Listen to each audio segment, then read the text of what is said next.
Hello साथियों, नमस्कार, राम राम। तो दोस्तों, आज अपन बात करेंगे। अभी जो एसआई का एग्ज़ाम है वो कंप्लीट हो चुका है और अभी जो मेन सभी का फोकस अपना रहना चाहिए वो विशेष रूप से पटवारी पे रहना चाहिए, क्योंकि ज़्यादातर सभी जो विद्यार्थी हैं वो इस समय पटवारी के एग्ज़ाम की तैयारी पे लगे हुए हैं। तो दोस्तों, तैयारी तो सभी लोग करते हैं, लेकिन उसमें एक खास प्रिपरेशन के लिए आप कोई एक स्ट्रेटेजी और एक प्रॉपर रणनीति के रूप में अगर आप देखोगे तो किस तरह से तैयारी करनी चाहिए अपने को, और किस तरह से अपन तैयारी करें और पढ़ें ताकि जो अपन एग्जाम में उसको आसानी से उसको वापस याद कर सकें उसको, और एग्जाम में अच्छी तरह से अपन उसको परफॉर्म भी कर सकें। तो दोस्तों, इसके लिए कुछ खास मैं बात करूंगा।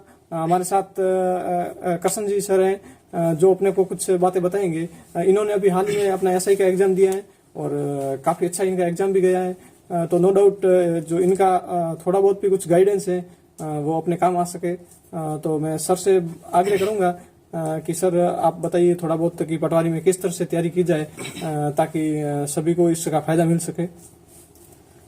सभी को नमस्कार। आप सभी ने भी ऐसा ही परीक्षा दी होगी और भगवान की कृपा से आप सबका अच्छा पेपर रहा होगा।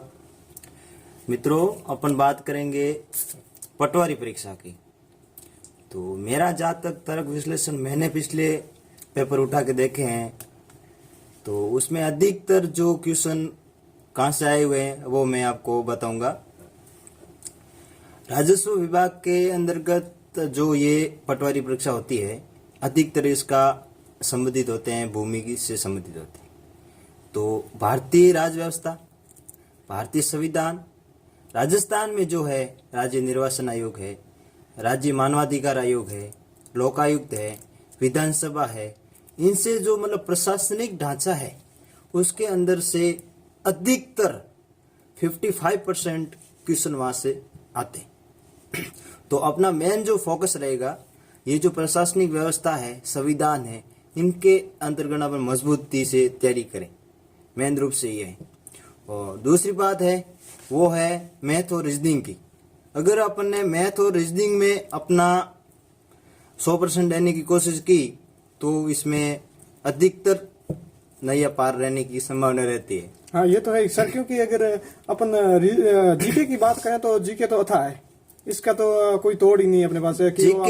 जीके देखो सर, यूं है कि जीके अथा पड़ा, आप जितना जाओगे उतना ही जीके में कम पाओगे। हाँ। जीके का तो कुछ मतलब क्या कहते हैं उसको, सीमित है ही नहीं, वो तो अथा है, तो उसमें तो जाने की जरूरत है ही नहीं।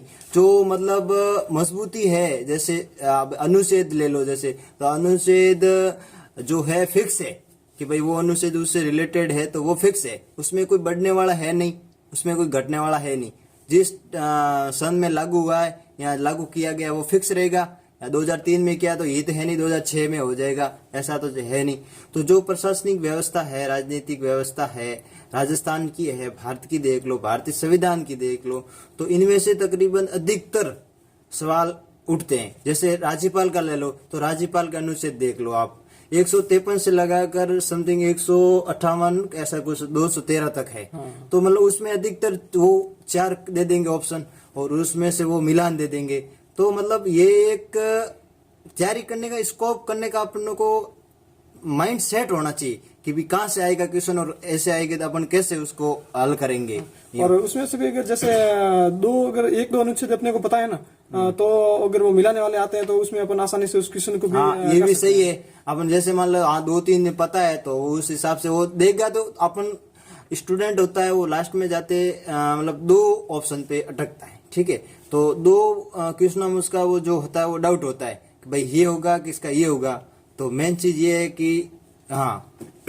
तो सर, और एक मैं बात कर रहा था सर आपसे कि जैसे एक तो जीके है और जो पटवारी की अपन बात करें तो इसमें मैथ्स और रीजनिंग का भी काफी अच्छा वेटेज है। बिल्कुल, ये एक स्कोप हो गया इसका राजनीतिक व्यवस्था का, और दूसरा मैथ और रीजनिंग। तो मैथ और रीजनिंग में क्या होता है, इसमें भी चीजें फिक्स होती है। जैसे अपन इसकी कैलकुलेशन करते हैं तो उसका निश्चित फिक्स आंसर आएगा। कैलकुलेशन रीजनिंग की देख लो तो जैसे ये है अल्फाबेट टेस्ट है वगैरह है, तो इनमें एक निश्चित तो होती है कि भाई अपन इसकी ये फॉर्मूला लगाएंगे तो इसका ये निश्चित उत्तर आ जाएगा। तो मतलब इसमें भी अच्छा स्कोप है। ये दो चीज है जिसमें अपन स्कोप कर सकते हैं। ये सर मैंने ये देखा है कि जैसे अगर पटवारी को ले लो या कोई भी एग्जाम हो जिसमें अगर आपकी मैथ में अच्छी पकड़ है तो नो डाउट आप उसमें आप पूरे से पूरे नंबर अच्छे से ला सकते हो। क्योंकि जैसे अपन जीके की बात करते हो, अब ऐसा ही कह ले लो, अपने जो भी एग्जाम हुआ तो इसमें भी ऐसे कुछ क्वेश्चन ऐसे थे इसके जीके के जो अपने को किसी को भी नहीं आ रहे थे, चाहे उसने कितनी भी तैयारी अच्छे से कर रखी हो, फिर भी कई क्वेश्चन ऐसे थे जिनको सुना भी नहीं अपन ने। तो क्योंकि वो काफी गहराई से भी क्वेश्चन पूछे गए थे। लेकिन मैथ और अगर रीजनिंग की मैं बात करूं तो उसमें तो जो कॉन्सेप्ट दे रखा है उस कॉन्सेप्ट के अनुसार ही क्वेश्चन पूछे जाएंगे। तो अगर आपने एक बार अच्छे से उस कॉन्सेप्ट को क्लियर कर लिया आपने को, तो फिर उसमें आपको समस्या नहीं आएगी और आसानी से आप उस क्वेश्चन को कर ले जाओगे। क्योंकि जैसे अभी एसआई में हर प्रत्येक पेपर में 10-10 क्वेश्चन पूछे गए थे मैथ और रीजनिंग के, तो जिस बंदे ने अपनी मैथ और रीजनिंग में अच्छी पकड़ थी तो उसने 10 में से 10 आसानी से पूरे कर लिए। लेकिन अगर आप देखेंगे कि जो राजस्थान जीके हो चाहे इंडिया का जीके हो तो उसमें पूरे में से पूरे कोई नहीं कर पाया। सही है, ये बात हुई। एसआई में मैंने देखा कि अपने ये रीजनिंग और मैथ में से क्वेश्चन आए, मतलब तकरीबन 10 क्वेश्चन सर आए थे। ठीक है, तो अब जिस बंदे ने मैथ और रीजनिंग देखी नहीं है उसने हिंदी मेरी हो जाएगी और मैं जीके कर लूंगा, मेरे को रीजनिंग और मैथ देखने की कहाँ जरूरत है। तो उसमें चलो मैं हिंदी तो सबकी हो जाती है, जीके कुछ ऐसे क्वेश्चन 10 क्वेश्चन मान लो रीजनिंग और उसके आए मैथ के, ठीक है, तो बंदे को 10 क्वेश्चन जीके के नहीं आ रहे। अब जरूरी नहीं है कि जीके के हर एक क्वेश्चन आए, क्योंकि जीके कहाँ से आता है, कहाँ से क्वेश्चन उठता है, उसका कोई तोड़ नहीं होता है। ठीक है, तो बंदा अगर मतलब रीजनिंग और मैथ की अच्छे से कवर कर लेता तो जीके की जो 10 क्वेश्चन की कमी हो रही है वो उसकी क्षतिपूर्ति रीजनिंग और मैथ में कर लेता। तो ये एक अच्छा स्कोप है ये अपने मैथ और रीजनिंग का। तो पटवारी में एक तो आपने को मैथ और जो रीजनिंग है इस पे काफी अच्छा फोकस करना है। अगर जैसे मेरी माने तो रोजाना कम से कम डेली 3 घंटे आप मैथ को दे, 2 से 3 घंटे रोजाना मैथ को दे, मैथ और रीजनिंग को। तो क्योंकि अगर आप लगातार 1 महीना है अभी तो रोज एक टॉपिक के हिसाब से भी आप करोगे तो इसका 3-4 बार रिवीजन भी हो जाएगा और अलग अलग आप क्वेश्चन उठाने की कोशिश करें। एवरेज से लो, आप रेशियो से लो, कंपाउंड इंटरेस्ट और सिंपल इंटरेस्ट से, और इस तरह से जो भी टॉपिक है मैथ्स के हैं उसको आप ज्यादा से ज्यादा सोल्व करो क्वेश्चन को। तो जैसे जैसे आप क्वेश्चन को सोल्व करोगे तो आपके अंदर कॉन्फिडेंस भी बढ़ता जाएगा और जो आपके मैथ्स की कैलकुलेशन वगैरह है वो भी धीरे धीरे बढ़ने लगेगी, सही होने लगेगी। तो इससे आपका उसका इफेक्ट आपको रीजनिंग में भी देखने को मिलेगा। क्योंकि जब अगर किसी बंदे की मैथ अच्छी हो जाती है तो उसकी ऑटोमेटिक रीजनिंग भी अच्छी हो जाती है। तो इस दोनों का फायदा आपको नो डाउट पटवारी में काफी अच्छा देखने को मिलेगा। और इसमें कई बंदे ऐसे भी होंगे जो 90 में से 85 और 80 प्लस नंबर भी इस मैथ और रीजनिंग में लाएंगे सर। लेकिन जो जीके है तो उसमें अब अपने इंडियन जीके में 36 क्वेश्चन आते हैं पटवारी में, तो 36 में से 30 के आसपास भी जाना काफी मुश्किल लगता है। क्योंकि इतने क्वेश्चन अंदर, कुछ कुछ क्वेश्चन तो इतने डीपली पूछे जाते हैं कि उसको किसी को पता ही नहीं होता सर। तो ठीक है, 25 और 30 के बीच में ज्यादातर अगर अच्छी तैयारी करते हैं तो 25 और 30 के बीच रहते हैं। तो इसी तरह से राजस्थान जीके की भी यही है कि कुछ क्वेश्चन तो बहुत सिंपल पूछते हैं और कुछ मॉडरेट लेवल के होते हैं, लेकिन ज्यादा कुछ ऐसे भी आते हैं जो काफी कठिन होते हैं, तो वो किसी को भी नहीं पता होता। लेकिन मैथ और रीजनिंग का ये नहीं है। उसमें आपको अगर आपने एक बार कॉन्सेप्ट को क्लियर कर लिया है तो चाहे कैसा भी क्वेश्चन आ जाए उसको आप आसानी से हल कर लोगे। और इसके साथ साथ अगर आप मैथ और रीजनिंग के अलावा आप एक तो कंप्यूटर को अच्छा बनाए। हाँ, कंप्यूटर जरूरी है, कंप्यूटर जरूरी है। क्योंकि कंप्यूटर में भी अभी तक इतने कोई टफ क्वेश्चन नहीं पूछे जा रहे। सही, कंप्यूटर में भी बेसिक क्वेश्चन पूछे जा रहे हैं। जो जानकारी होती है वो ही पूछते हैं। माइक्रोसॉफ्ट है, एक्सेल है और इससे संबंधित और कुछ जो कंप्यूटर की हिस्ट्री वगैरह है और इनके संबंधित ज्यादातर क्वेश्चन पूछे जा रहे हैं। हाँ। और वो ज्यादातर नॉर्मली होता है अगर अपन ने 1-2 बार अच्छे से पढ़ा है और उसका अगर अच्छे से रिविजन किया है तो अपन उसको आसानी से कर सकते हैं। तो एक कंप्यूटर है और मैथ और रीजनिंग है, और इसके साथ अगर अपन हिंदी को ले लें। हाँ, हिंदी तो कॉमन है, हिंदी तो नॉर्मल है। हिंदी तो अपने अधिकतर बचपन से अपन पढ़ते हैं, 3री क्लास से हिंदी का ज्ञान शुरू हो जाता है। हाँ। तो हिंदी तो मतलब हो जाती है कुल मिलाए।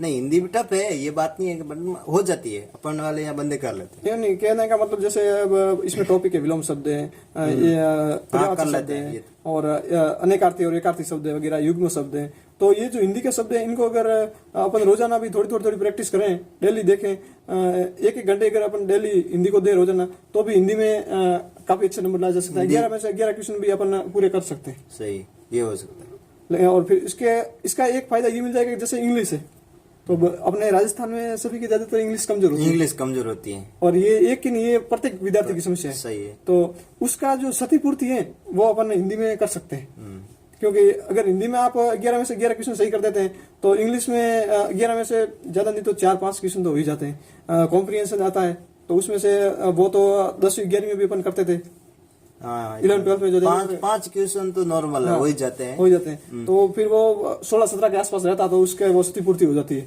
और फिर अगर साथ में मैथ और कंप्यूटर अच्छी हो जाए तो फिर अगर रीजनिंग में ना थोड़ा बहुत जीके में अगर समस्या होती है तो भी वो उसका वहां पे तोड़ निकल जाएगा। सही। एक सर अपने वो एसआई परीक्षा में भी वो एक चीज देखी गई है। अच्छा। कि जैसे अपने 200 मतलब 200 क्वेश्चन का फर्स्ट पेपर 100 का, सेकंड 100 का, 200 का नंबर का हुआ था, ठीक है, मतलब 400 नंबर का। तो जो मतलब जिसके अच्छे क्वेश्चन आ रहे थे, मतलब 100 में से हिंदी में उसने 85 क्वेश्चन अटेंड कर लिए, ठीक है। अब उसके 15 नंबर में मतलब उसको आ रहे नहीं थे, तो उसने कहा मेरे 15 नंबर मतलब 15 क्वेश्चन छूट रहे हैं तो 15 क्वेश्चन मैं कर लेता हूँ।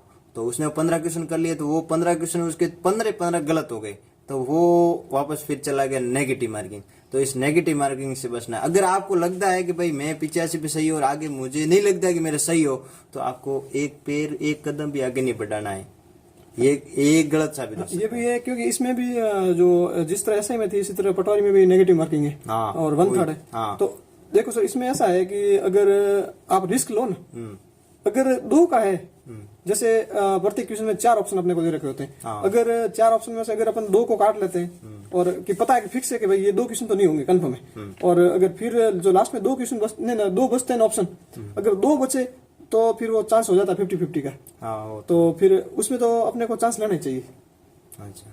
जैसे मैंने एग्जाम दिए वहाँ उसके हिसाब से मैं अपना देखूं, या मैंने जो भैयाओं से बात वगैरह की है, तो उससे भी मुझे जहाँ तक मेरा मानना है कि अगर आपको 2 क्वेश्चन नहीं ना ऑप्शन अब अगर काट लेते हो आप 4 में से, और अगर फिर आपको 2 में समस्या हो रही है कि भाई समझ में नहीं आ रहा है, तो ऐसे अगर जैसे 8-10 क्वेश्चन ऐसे हैं जिसमें आपको सिर्फ 2 ऑप्शन में समस्या हो रही है, तो उसमें तो आपको रिस्क लेना चाहिए। क्योंकि उसमें संभावना 50% होती है। तो अगर आप 10 क्वेश्चन में अगर 10 क्वेश्चन ऐसे करते हो तो ज्यादा नहीं तो भी 3 और 4 क्वेश्चन के सही होने की संभावना रहती है। तो अगर 3-4 सही होते हैं तो उसका आपको क्षतिपूर्ति आराम से हो जाती है।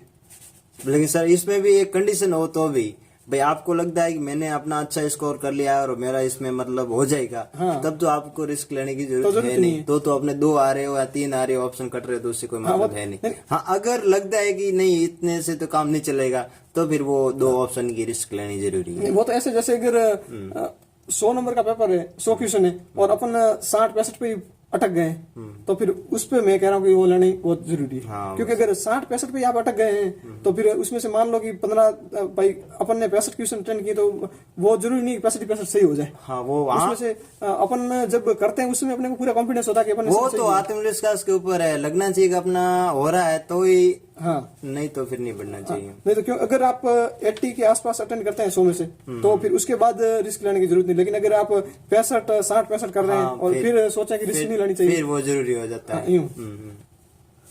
तो ओके सर, और कुछ 2 शब्द कहना चाहिए तो? नहीं, बस यही, बढ़िया करो तैयारी और लग जाओ, और क्या। ओके साथ हमने भी एग्जाम दिया है एसआई का, अभी रीट का भी है, अब पटवारी का हम भी देंगे आपके तरह।